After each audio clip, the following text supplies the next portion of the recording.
Hi, hola, welcome back to Witches of the Moon. I am the Humble Apprentice, your Friday host. This is Season 11, Week 13, and this week's topic is the Cone of Power. Is it necessary?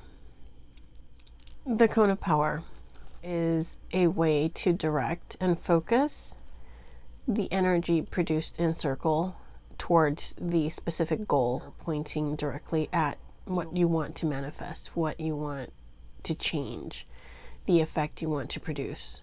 Earlier this year, I got to go to PaganaCon, which is like an indoor festival where there are many speakers and authors from around the country.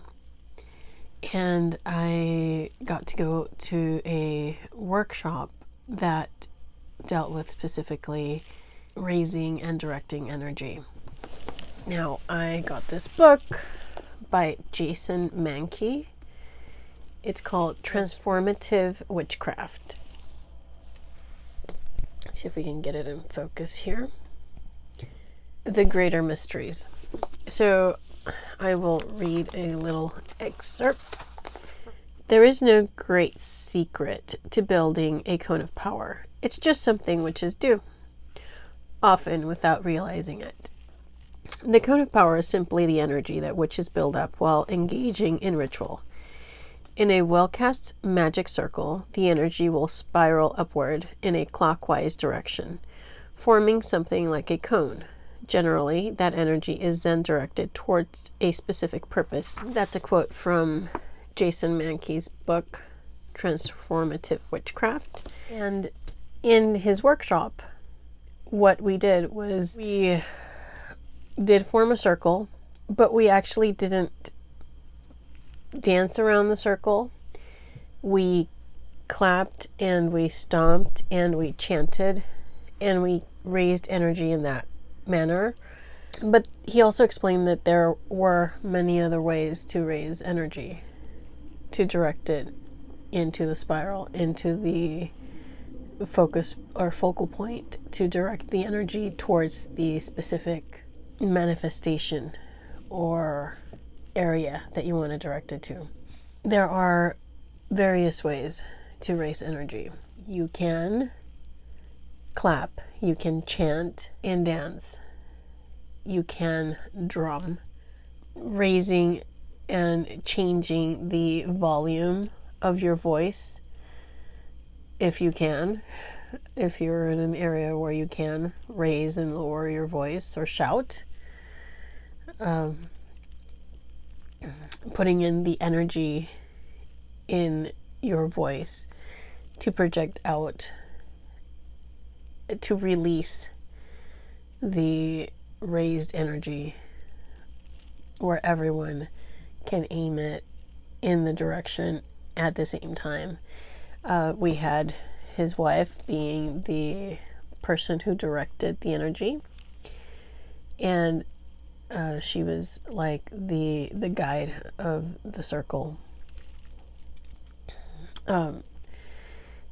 And he also talks about inverse cone of power.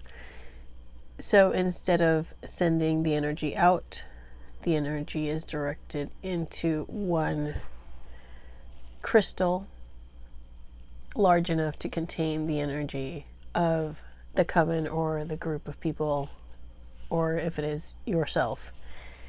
And then that will hold the energy to direct it to the person or the manifesting point. So that was a very good experience, a very good workshop. I enjoyed it very much. But in my experience, energy can be made in whatever shape you need for the purpose that you're using.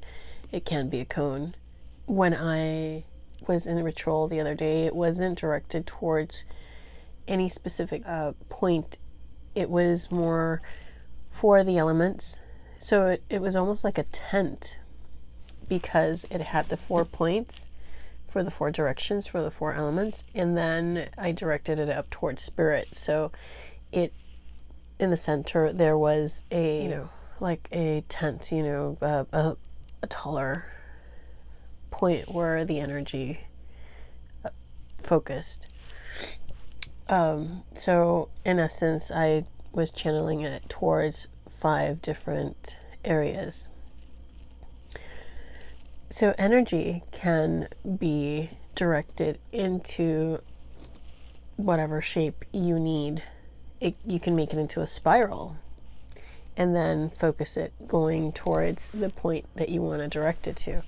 It's almost like water in a sense, that you can get it to move in whatever manner you need it to move, and then channel it to the person or the place or the thing that you want to change, that you want to influence, where you want your energy to manifest an effective transformation. So the cone of power isn't necessary. It's not a requirement, but it helps. It's a tool that you can use to focus your energy, your intent, to make it clear what it is you need to change, what it is you need to, where your energy, your desire is directed. I hope that this has helped you in some way. Thank you for watching. Please watch the other host videos. Have a great evening, and blessed be.